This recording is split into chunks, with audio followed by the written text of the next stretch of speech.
ನಮಸ್ಕಾರ, ಸ್ವಾಗತ. Happy and wonderful morning. ಈ ದಿನ ನಾನು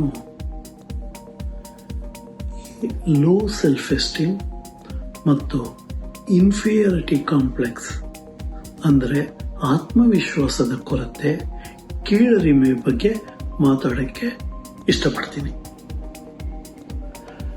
ಅಡಾಲ್ಫ್ ಅಡ್ಲರ್ ಅನ್ನೋ ವಿಜ್ಞಾನಿ, ಸೈಂಟಿಸ್ಟ್, ಸೈಕೋಥೆರಪಿಸ್ಟ್ ಅವರು ಏನು ಹೇಳ್ತಾರೆ ಅಂದರೆ, ಪ್ರಪಂಚದಲ್ಲಿ ಎಲ್ಲರೂ ಒಂದಲ್ಲ ಒಂದು ಸಮಯದಲ್ಲಿ ಯಾವುದೋ ಇಂಪಾರ್ಟೆಂಟ್ ಕೆಲಸ ಮಾಡುವಾಗ ಈ ಇನ್ಫೀರಿಯಾರಿಟಿ ಕಾಂಪ್ಲೆಕ್ಸು, ಕೀಳರಿಮೆ ಹೊಂದಿರ್ತಾರೆ ಅಂತ ಹೇಳ್ತಾರೆ.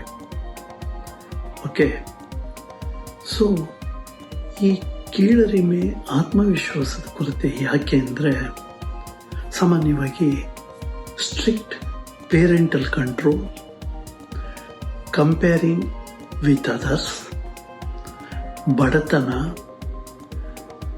ವಾಸ ಮಾಡುವಂತಹ ವಾತಾವರಣ, ಆಮೇಲೆ ಯಾವುದೇ ಕೆಲಸ ಶುರು ಮಾಡೋಕ್ಕೆ ಮುಂಚೆನೇ ಔಟ್ಕಮ್ ಫಲಪ್ರದವಾಗಿರಲ್ಲ ಅನ್ನೋ ಯೋಚನೆ, ಇವುಗಳೆಲ್ಲ ಈ low self esteem and inferiority ಕಾಂಪ್ಲೆಕ್ಸ್ಗೆ ಕಾರಣ ಆಗುತ್ತೆ. ಈಗ ಸಾಮಾನ್ಯವಾಗಿ ಯಾವುದೇ ಕೆಲಸ ಮಾಡಬೇಕು ಅಂದ್ಕೊಂಡಾಗ ಯಾವಾಗ ಅದನ್ನು ಮಾಡೋಕ್ಕೆ ಇಷ್ಟಪಡಲ್ವೋ ಅಲ್ಲಿಂದ ಲೋ ಸೆಲ್ಫ್ ಎಸ್ಟೀಮ್, ಕೀಳರಿಮೆ ಇದಾಗುತ್ತೆ. ಯಾಕೆ ಅಂದರೆ, ಪ್ರಾಸೆಸ್ ಅಂದರೆ ಯಾವುದೇ ಒಂದು ಕೆಲಸ ಮಾಡಬೇಕು ಅಂದಾಗ ಒಂದು ಪ್ರಾಸೆಸ್ ಇರುತ್ತೆ, ಒಂದು ಸ್ಟೆಪ್, ಈ ರೀತಿ ನಾವು ಮಾಡಬೇಕು ಅಂತ. ಅದು ಮಾಡದೆ ಕೆಲಸ ಶುರು ಮಾಡೋಕ್ಕೆ ಮೊದಲೇ ಫೈನಲ್ ಔಟ್ಕಮ್ ಸರಿ ಇರಲ್ಲ, ಫಲಪ್ರದಾಯಕವಾಗಿರಲ್ಲ, ನೆಗೆಟಿವ್ ಆಗಿರುತ್ತೆ ಅಂತ ಯೋಚನೆ ಮಾಡೋದು ಒಂದು ರೀಸನ್ನು. ಅದೇ ರೀತಿ ನಾನು ಬೇರೆಯವ್ರ ರೀತಿ ಆಗಬೇಕು. ಫಾರ್ ಎಕ್ಸಾಂಪಲ್, ನಾನು ಅಬ್ದುಲ್ ಕಲಾಂ ಸರ್ ಹಂಗಾಗಬೇಕು, ಮನಮೋಹನ್ ಸಿಂಗ್ ಸರ್ ಆದಂಗೆ ಆಗಬೇಕು, ವಾರೆನ್ ಬಫೆಟ್ ಅವ್ರ ರೀತಿ ಆಗಬೇಕು, ಅವ್ರ ರೀತಿ ನಾನು ದುಡ್ಡು ಮಾಡಬೇಕು, ಇನ್ವೆಸ್ಟ್ ಮಾಡಬೇಕು ಅಂತ. ಆ ರೀತಿ ಥಿಂಕ್ ಮಾಡೋದು ತಪ್ಪಲ್ಲ. ಆದರೆ ಆ ಜಾಗ ಅವ್ರು ಆಲ್ರೆಡಿ ಆಕ್ಯುಪೈ ಮಾಡಿಬಿಟ್ಟಿದ್ದಾರೆ. ನೀವು ನಿಮ್ಮ ಜಾಗದಲ್ಲಿ ಇದ್ಕೊಂಡೆ ಅವರಿಂದ ಇನ್ಸ್ಪೈರ್ ಆಗಿ ನೀವು ಮಾಡೋ ಕೆಲಸದಲ್ಲಿ ಶ್ರದ್ಧೆಯಿಂದ ಮಾಡಿದ್ರೆ ಯಶಸ್ಸು ಕಾಣಬಹುದು. ಆಮೇಲೆ ಇನ್ನೊಂದೇನು ಅಂದರೆ, ಈ ಇಂಪರ್ಸನೇಷನ್ ಇದೆಯಲ್ಲ, ಇದು ತುಂಬ ಒಳ್ಳೆಯದಲ್ಲ.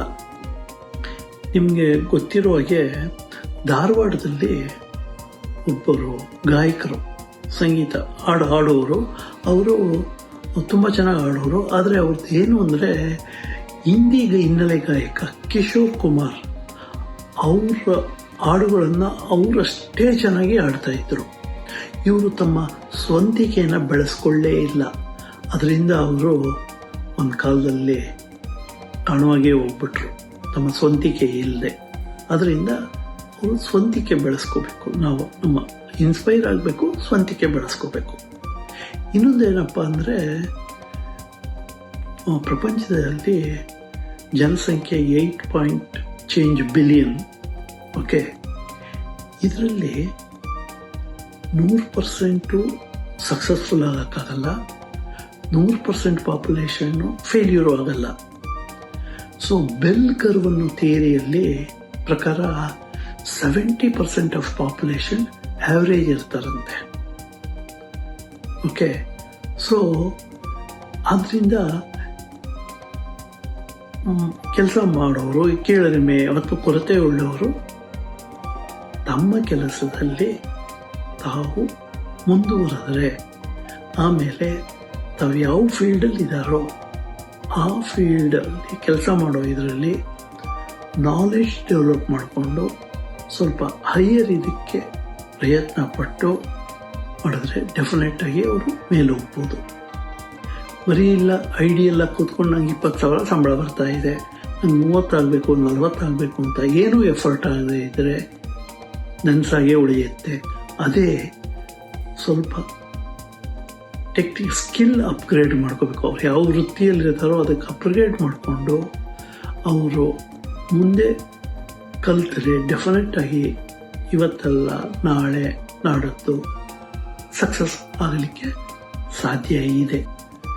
ಏನೇ ಕೆಲಸ ಮಾಡುವಾಗ don't follow the group, heard mentality ಅಂತಾರಲ್ಲ, ಕುರಿಗಳ ಮಂದೆ. ಎಲ್ಲ ಕುರಿಗಳು ಒಂದು ಕಡೆ ಹೋದರೆ ಎಲ್ಲ ಅದನ್ನು ಫಾಲೋ ಮಾಡೋದು, ಅದನ್ನು ಮಾಡಬಾರ್ದು. You have to think differently. So ನಿಮ್ಮ ಥಿಂಕಿಂಗ್ ಡಿಫರೆಂಟ್ ಆದಾಗ ನೀವು ಎಲ್ಲರೂ ಮಾಡೋ ಕೆಲಸನ ಸ್ವಲ್ಪ ಬದಲಾಯಿಸಿ ಮಾಡಿಸಿದಾಗ ನಿಮಗೆ ಒಳ್ಳೆ ರಿಸಲ್ಟ್ ಸಿಗುತ್ತೆ. ಅದೇ ರೀತಿ ಯಶಸ್ಸು ಕಾಣ್ಬೋದು. ಅದೇ ಈಗೆಲ್ಲ ಹೇಳ್ತಾರಲ್ಲ, thinking out of the box ಅಂತ. ಈ ಹರ್ಡ್ ಮೆಂಟಾಲಿಟಿ ಇರಬಾರ್ದು.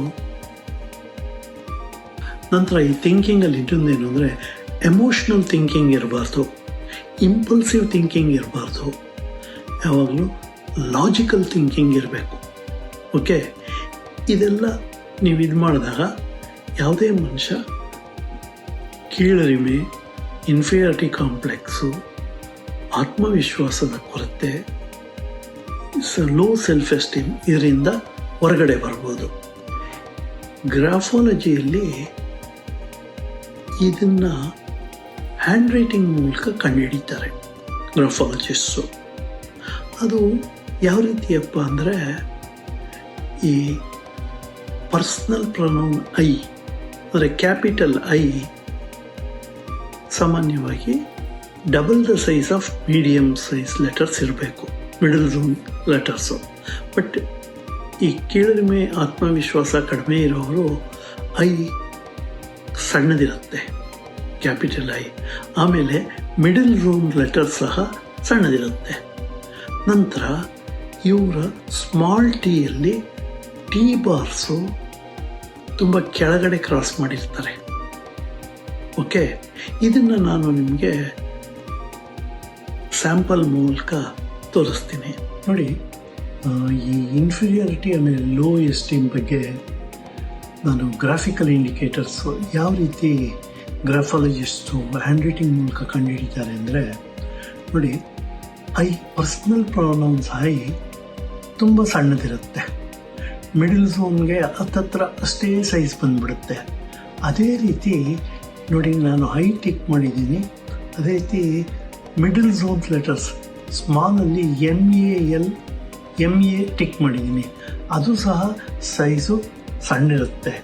ಇದು ನಮಗೆ ಇನ್ಫೀರಿಯಾರಿಟಿ ಕಾಂಪ್ಲೆಕ್ಸ್ ಬಗ್ಗೆ ತೋರಿಸುತ್ತೆ.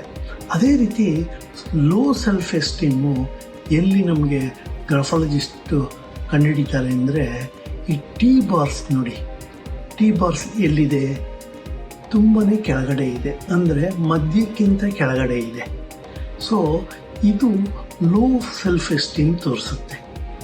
ಓಕೆ, ನಾನು ಮೊದಲೇ ಹೇಳ್ದಂಗೆ ಇದನ್ನು ಚೇಂಜ್ ಮಾಡಿದ್ರೆ ನಾವು ಚೇಂಜ್ ಆಗ್ತೀವ ಅಂತ ಆಗುತ್ತೆ. ಆದರೆ ಅದಕ್ಕೆ ನೀವು ಪ್ರೊಫೆಷ್ನಲ್ ಹೆಲ್ಪ್ ತೊಗೋಬೇಕು, ಪ್ರೊಫೆಷ್ನಲ್ ಗ್ರಾಫಾಲಜಿಸ್ಟ್ ಹತ್ರ ಹೆಲ್ಪ್ ತೊಗೋಬೇಕಾಗತ್ತೆ. ಓಕೆನಾ? ಸೊ ಅದಕ್ಕೆ ನಾವು ಗ್ರಾಫಾಲಜಿಯಲ್ಲಿ ಏನು ಹೇಳ್ತೀವಿ ಅಂದರೆ, you are what you write, you can write what you want to be ಅಂತ. ಓಕೆನಾ? ಸೊ ಈ ವಿಡಿಯೋ ಮಾಡಲಿಕ್ಕೆ ಧ್ರುವ್ ನಮಗೆ ಹೆಲ್ಪ್ ಮಾಡಿದ್ದಾನೆ, ಅಸಿಸ್ಟ್ ಮಾಡಿದ್ದಾನೆ. ಸೊ ಅವನಿಗೆ ಥ್ಯಾಂಕ್ಸ್ ಹೇಳ್ತಾ ನಾವು ಈ ವಿಡಿಯೋನ ಮುಗಿಸ್ತಾ ಇದ್ದೀನಿ. ಈ ವಿಡಿಯೋ ನೋಡಿದ್ದಕ್ಕೆ ಧನ್ಯವಾದಗಳು. ಇದು ಡೆಫಿನೆಟ್ಲಿ ಮೊದಲೇ ಹೇಳ್ದಂಗೆ ಯಂಗ್ಸ್ಟರ್ಸ್ ಆಮೇಲೆ ಸ್ಟೂಡೆಂಟ್ಸ್ಗೆ ಇನ್ ಪರ್ಟಿಕ್ಯುಲರ್ ಶೇರ್ ಮಾಡಿ, ಎಲ್ರಿಗೂ ಶೇರ್ ಮಾಡಿ. ಇನ್ ಪರ್ಟಿಕ್ಯುಲರ್ ಇವ್ರಿಗೆ ಶೇರ್ ಮಾಡಿದ್ರೆ ಇದು ಸಹಾಯ ಆಗುತ್ತೆ ಅಂತ ನನ್ನ ಭಾವನೆ. ವಿಡಿಯೋ ನೋಡಿದ್ದಕ್ಕಾಗಿ ಥ್ಯಾಂಕ್ಸ್. ವಿಡಿಯೋ ಲೈಕ್ ಮಾಡಿ, ಶೇರ್ ಮಾಡಿ, ನಿಮ್ಮ ಫ್ರೆಂಡ್ಸು ರಿಲೇಟಿವ್ಸ್ ಜೊತೆ ಶೇರ್ ಮಾಡಿ ಅಂತ ಹೇಳ್ತಾ ನನ್ನ ಇದನ್ನು ಮುಗಿಸ್ತಾ ಇದ್ದೀನಿ. Thank you.